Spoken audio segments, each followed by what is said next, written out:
বেনামাজিকে অমুসলিম বলা যাবে না।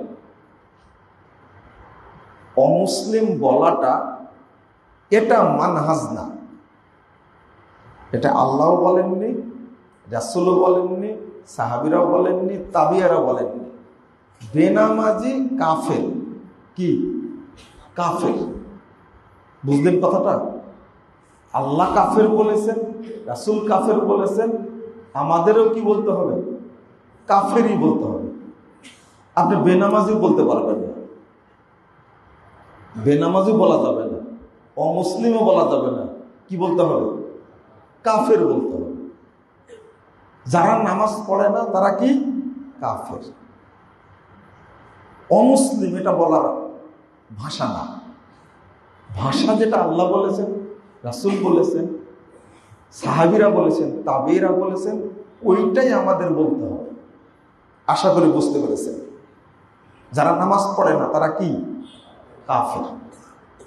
এখন একটা বিষয় একটু উল্লেখ করার দরকার, সেটা হলো একজন ব্যক্তি নিয়মিত সালাত আদায় করে, নিয়মিতই পড়ে, একদিন এক ওয়াক্ত জোহরের সালাত ইচ্ছা করে পড়ল না, ইচ্ছা করে পড়ে, গল্প করছিল বা অলসতা করছিল, পড়েনি। এখন 3:35 আসর হয়, 35 বাজলেই, 3:35 বাজলে আর জোহরের টাইম থাকে না, কি হয়ে যায়? আসরের টাইম। এখন 3:35 বেজে গেছে, তার জোহর পড়া হয়নি, ইচ্ছা করে পড়েনি। এই ব্যক্তির হুকুম কি? এই ব্যক্তি কি করবে? এখন অলসতায় বা ইচ্ছা করে জোহরটা পড়েনি, এখন আসরের টাইম চলে আসছে, প্রথম এই ব্যক্তি কি করবেন বলেন? জোহর পড়বে, তারপরে কি আসর পড়বে। এটাই কি উত্তর?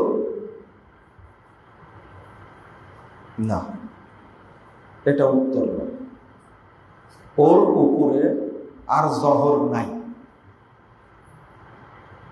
এখন জোহর যদি ও 100 বারও পড়ে, 1000 বারও পড়ে, কোনো লাভ নেই। এখন আগে তাকে তওবা করতে হবে,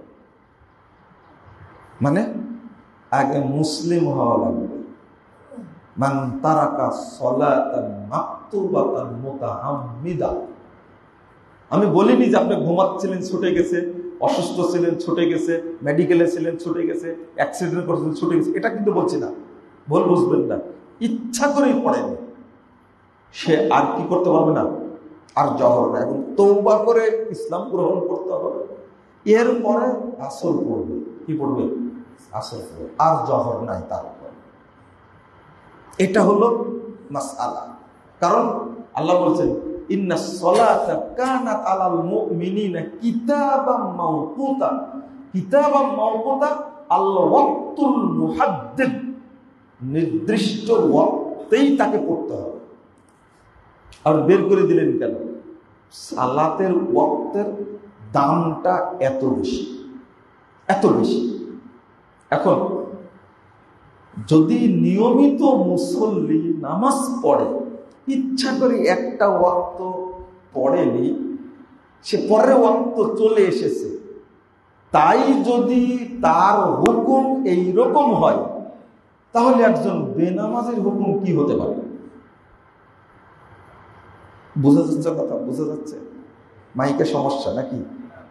ঠিক আছে, তাহলে একজন বেনামাজের হুকুম কি হতে পারে? একজন মুসল্লির কথা বলছি। 3 নম্বর হলো, একজন মুসল্লি সালাত আদায় করে, মুসল্লি সালাত আদায় করে, কিন্তু মুসল্লিদের মধ্যে এই স্বভাবটা আছে। কি স্বভাব? দেরিতে নামাজ পড়ে, ওয়াক্ত চলে যায় না কিন্তু দেরিতে পড়ে। 1। 2 নম্বর হলো জামাতে পড়ে না, বাড়িতে পড়ে। 3 নম্বর হলো সালাতে আসতে দেরি করে, অলসতা করে। মন চাইলো আসলো, না চাইলো আসলো। 4 নম্বর হলো মানুষকে দেখায় সালাত আদায় করে। 5 নম্বর হলো যে রুকু এবং সেজদা ঠক ঠক করে মারে। 6 নম্বর হলো সেজদা দিয়ে আল্লাহকে বেশি সময় দেয় না, আল্লাহকে বেশি সময় দেয় না।